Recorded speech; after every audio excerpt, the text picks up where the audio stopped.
Irmãos, bom dia, em nome de Jesus, um bom domingo a todos, uma boa continuação de Páscoa. E hoje, num domingo como este, numa manhã como esta, Cristo ressuscitou. Cristo é a alegria da nossa salvação, é a alegria da nossa redenção, é a alegria também da nossa ressurreição. E não somente ressurreição física, mas uma ressurreição espiritual, uma nova vida em Cristo, um novo estilo de viver, uma nova esperança, uma nova fé, um novo sonho, um novo ideal e uma nova esperança. Esperança de que viveremos eternamente com o nosso Deus, o nosso Criador, com Jesus e com todo o seu povo, por toda a eternidade, para o nosso regozijo, para a nossa alegria, mas acima de tudo, para glorificarmos a Deus pelos séculos dos séculos. Irmãos, eu gostaria de ler o texto que está no Evangelho de Mateus, no capítulo 28, a partir do versículo 5 até o versículo 10. E diz assim: Mas o anjo, dirigindo-se às mulheres, disse: Não temais, porque sei que buscais Jesus que foi crucificado. Ele não está aqui, ressuscitou, como tinha dito. Vinde ver onde ele jazia. Ide, pois, depressa e dizei aos seus discípulos que ele ressuscitou dos mortos, e vai adiante de vós para a Galiléia. Ali o vereis. É como vos digo. E retirando-se elas apressadamente do sepulcro, tomadas de medo e grande alegria, correram a anunciá-lo aos discípulos. E eis que Jesus veio ao encontro delas e disse: Salve! E elas, aproximando-se, abraçaram-lhe os pés e o adoraram. Então Jesus lhes disse: Não temais. Ide avisar meus irmãos que se dirijam a Galiléia e lá me verão. Então esse anúncio maravilhoso feito pelo anjo, dizendo que Jesus Cristo já havia ressuscitado naquela bela manhã de domingo, o primeiro dia da semana. Mas eu gostaria de observar aqui 4 palavras interessantes que o anjo disse àquelas mulheres. A primeira, ele diz: não temais. Não temais, no versículo 5. E nós podemos entender esse não temais como sendo uma expressão de incentivo e de estímulo, que nós não devemos temer nada diante da morte. Vejam, elas estavam ali no sepulcro, estavam tristes, estavam até meio amedrontadas com tudo que estava acontecendo, mas o anjo diz: não temais. Então essa é a primeira palavra que nós devemos receber para nós nessa manhã de domingo, manhã da ressurreição, domingo de Páscoa. Não devemos temer nada, porque Deus está conosco. Deus é o nosso refúgio, porque Cristo já ressuscitou, ele venceu a morte. Não devemos nem temer a morte. E, na verdade, a morte para o cristão é a verdadeira passagem. Interessante que Páscoa quer dizer passagem. Nós já passamos da morte para a vida. Então não precisamos nem temer a morte. Jesus chegou a dizer: não temais nada que possa matar somente o corpo. Porque aquele que mata o corpo, seja alguém, seja uma doença, apenas é o corpo que por um tempo é devolvido ao pó. Mas não pode matar a alma, não pode matar o espírito. Deus sim, além de matar o corpo, pode lançar uma alma até mesmo no inferno. Mas o crente, ele tem a certeza de que corpo, alma e espírito serão totalmente resgatados, restaurados, regenerados para a glória de Deus e para a alegria do seu servo, para a alegria daquele que tem Jesus Cristo no coração. Então não devemos temer nada, nem mesmo a morte, porque Cristo já venceu a morte em nosso lugar. não temais. O segundo termo que o anjo usa, no versículo 6, ele diz: vinde, vinde ver onde ele jazia. Vinde. Por que ele disse àquelas mulheres vinde? Porque o anjo queria que elas testificassem, que elas fossem testemunhas daquela grande vitória, de que o túmulo realmente estava vazio, que Jesus realizou aquela grande proeza de vencer a morte em nosso lugar. Então ele disse: vinde. Olha, primeiro vocês têm que confirmar, testificar que isso é verdade. E nós temos que ter também essa confirmação, nós temos que ter essa convicção. Você tem essa convicção de que realmente Cristo está vivo, ele ressuscitou, ele vive na sua vida? Você precisa ter essa convicção. Você precisa ter uma vida real, pessoal, uma experiência pessoal com Jesus Cristo, o Jesus Cristo vivo e ressurreto. Você precisa confirmar. Você não pode ter uma fé baseada na fé do outro. Você não pode ter uma fé baseada no que os outros falam. Você tem que confirmar você pessoalmente. Não, eu tenho certeza que Cristo está vivo porque ele vive em mim. Eu tenho certeza que Cristo está vivo porque eu já testemunhei dessa verdade na minha vida. Eu sei que Jesus Cristo vive comigo, ele anda comigo, ele fala ao meu coração. Eu vejo espiritualmente nos acontecimentos da minha vida. Você precisa realmente ter uma experiência com Jesus Cristo vivo, ressurreto, o Jesus Cristo vivo e verdadeiro na sua vida. Você não pode viver dependendo da fé alheia, da fé dos outros, nem mesmo a fé do pastor. Você tem que ter uma convicção pessoal, uma convicção inabalável. Amém? Então por isso que o anjo disse: vinde, vejam isso aí, testifiquem, confirmem. Depois, no versículo 7, ele fala: ide. Ide, pois, depressa e dizei aos seus discípulos. Por que o anjo disse isso? Elas agora tinham que anunciar, tinham que mostrar aos outros essa convicção, essa certeza que elas tinham de que Jesus estava vivo, de que Jesus havia vencido a morte e que Jesus, ele nos oferece também essa mesma ressurreição para as nossas vidas pessoais. Então agora tem que avisar. Nós temos também essa responsabilidade agora. Por isso o anjo teve aquele cuidado com as palavras. Não temais, vinde, confirmem, tenham certeza, se tornem testemunhas, e agora vocês estão preparadas para anunciar aos outros. Nós temos que anunciar a esse mundo decaído que Jesus Cristo vive e reina pelos séculos dos séculos, que ele venceu a morte, ele deixou a cruz vazia, deixou o túmulo vazio, porque ele está vivo aqui neste mundo, não somente no céu, mas está vivo aqui neste mundo na pessoa do Espírito Santo. Nós temos que anunciar, nós temos que falar. Você tem falado? Você tem testificado de que Jesus está vivo? Porque você é grande testemunha dessa realidade. Se Cristo não está vivo na tua vida, que testemunho você vai dar ao mundo? Não é mesmo? Então Cristo tem que estar vivo na sua vida. Como Paulo disse: não sou eu mais quem vivo, mas Cristo vive em mim. E a vida que eu agora vivo, vivo pela fé naquele que me amou e se entregou por mim. Nós temos que agir como o apóstolo Paulo. Por isso o anjo disse: agora ide. O anjo fala primeiro: vinde, agora ide. Vocês têm que anunciar essa mensagem. E depois o anjo diz às mulheres: vocês vão para a Galileia, ali o vereis.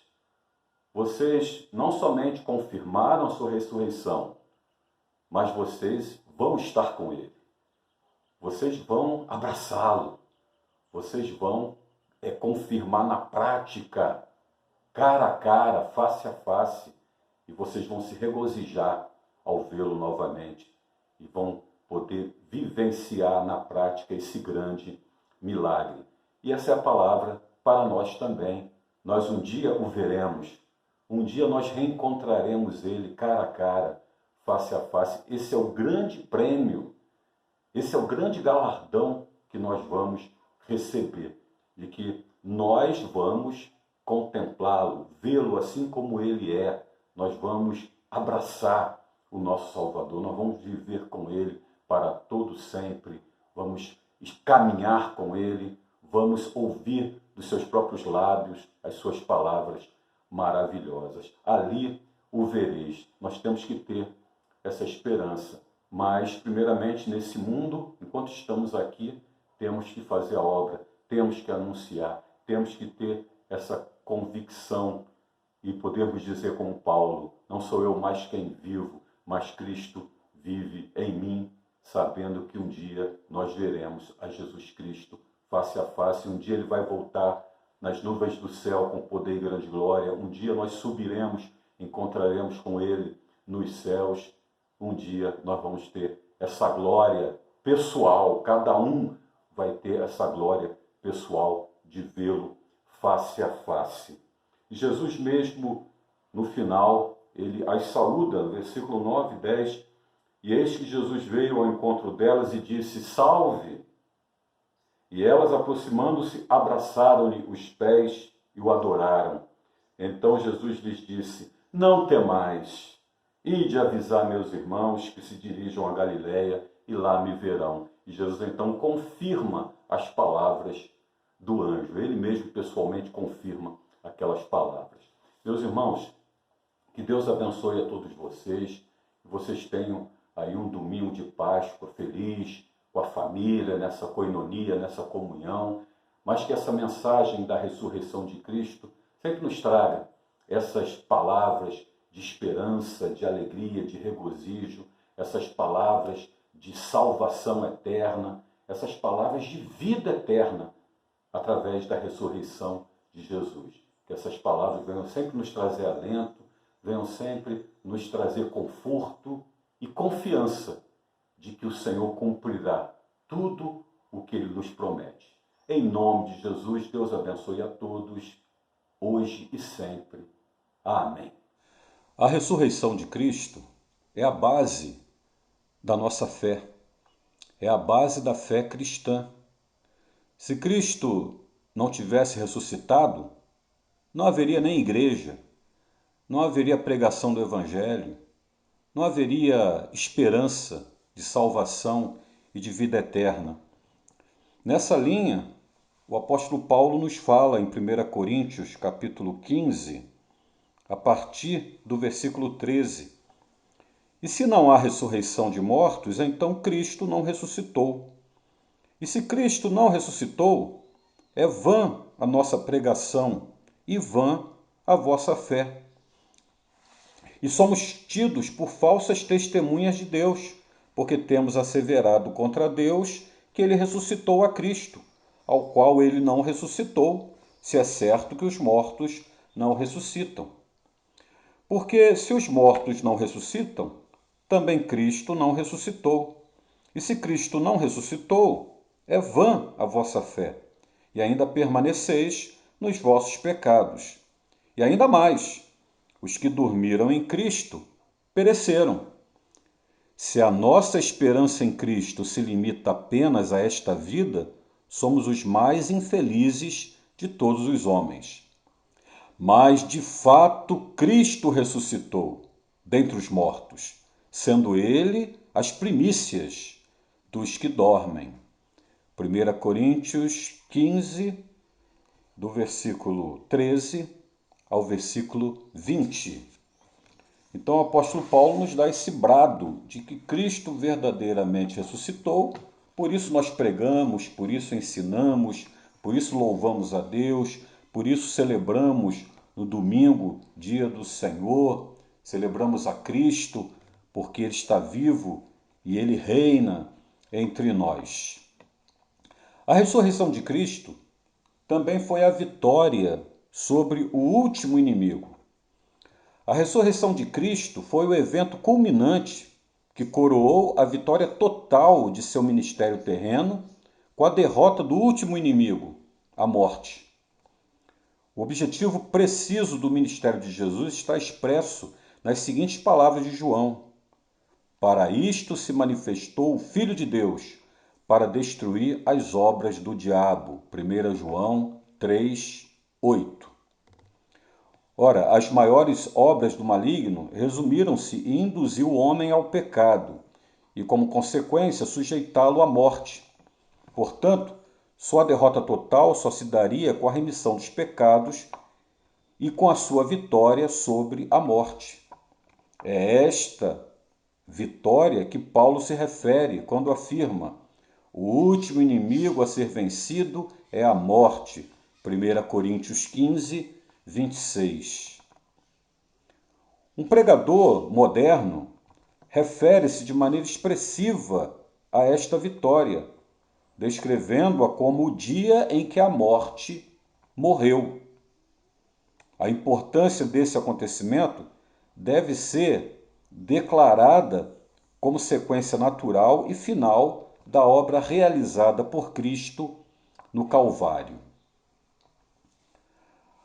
Nós temos também, na Palavra de Deus, a suma importância da doutrina da ressurreição.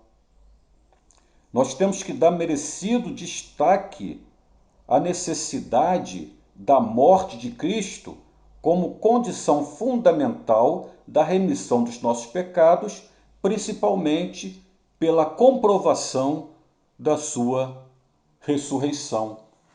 É o que o apóstolo Paulo, ele nos fala, né? Que se nós não pregarmos essa verdade gloriosa, se nós não anunciarmos que Cristo ressuscitou, se torna vã a nossa fé e ainda permanecemos nos nossos pecados. Ele fala isso, 1 Coríntios 15, o versículo 17.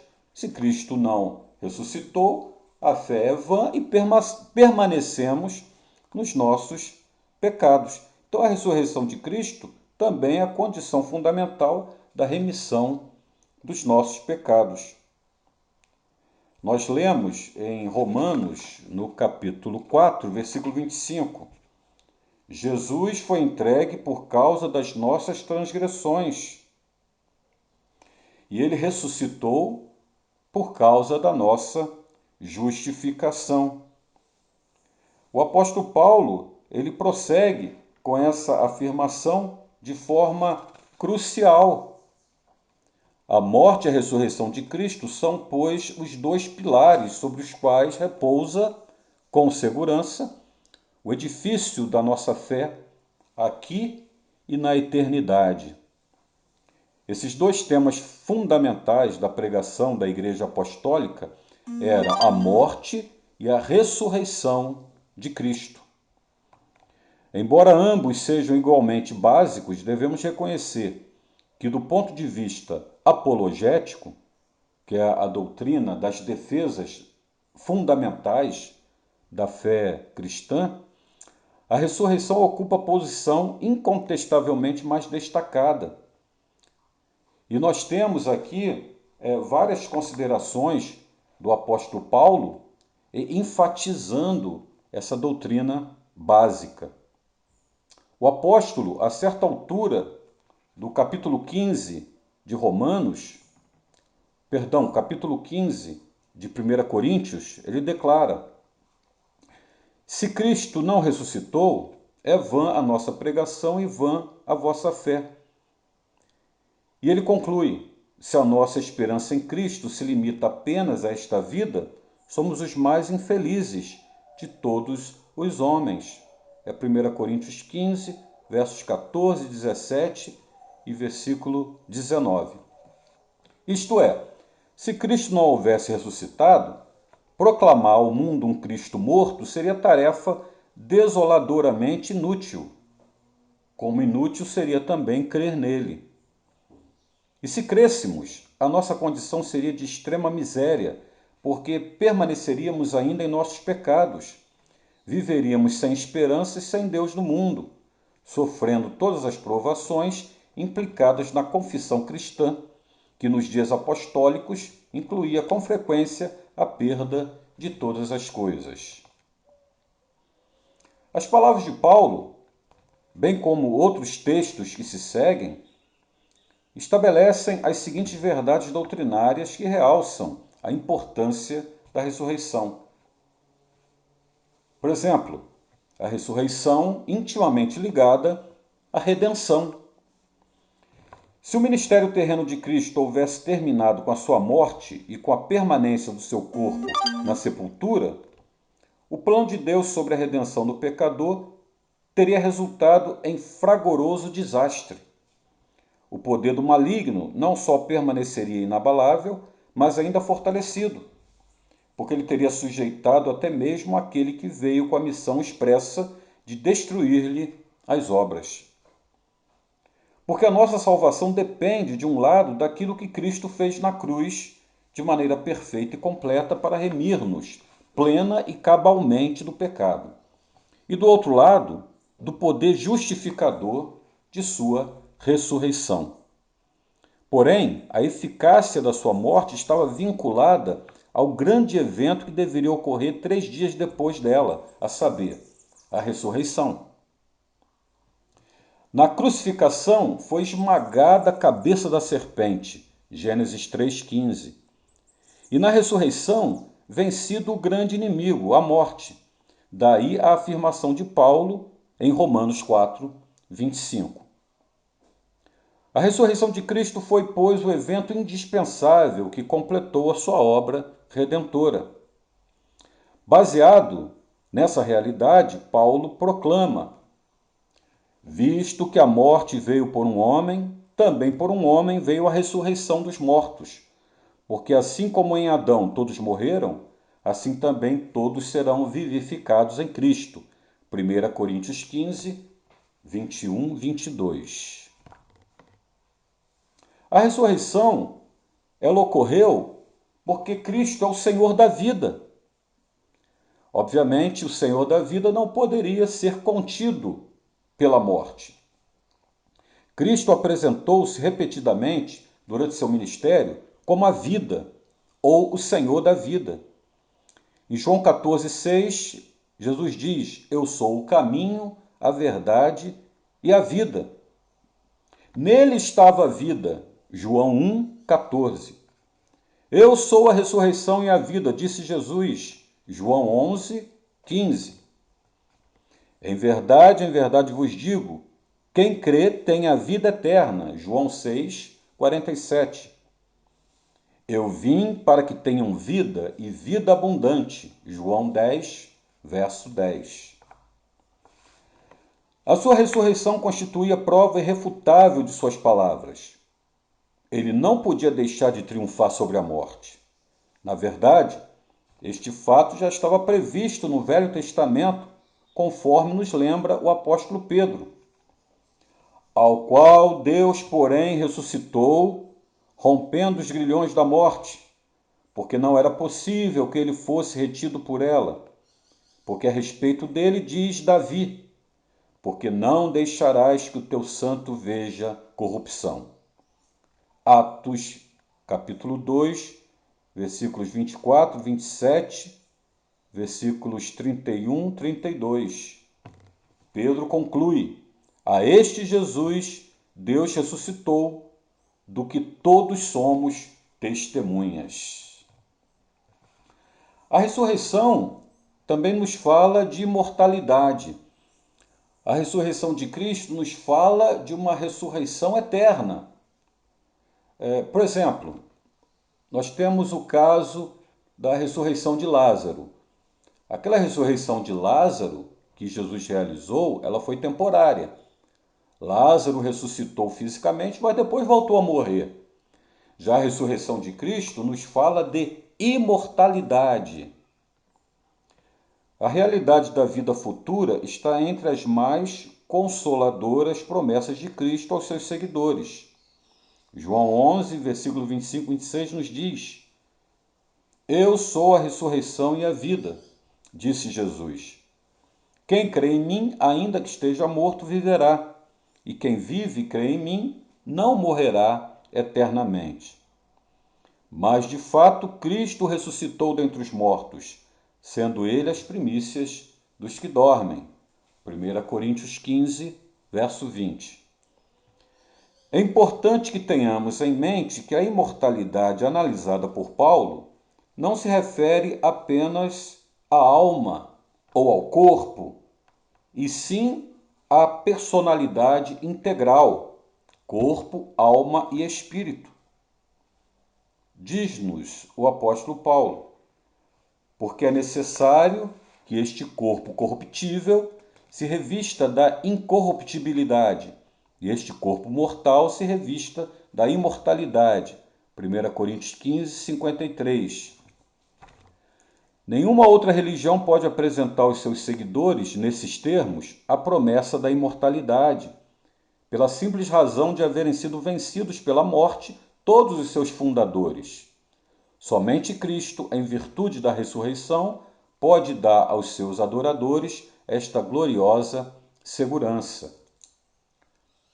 O próprio credo apostólico, que nós conhecemos bem, esse documento, que é o mais antigo e admirável resumo da fé cristã, que foi confeccionado no século IV, afirma que Cristo foi crucificado, morto e sepultado, e acrescenta, ressurgiu dos mortos ao terceiro dia, e conclui assim, creio na ressurreição dos pecados, creio na remissão dos pecados, na ressurreição do corpo e na vida eterna.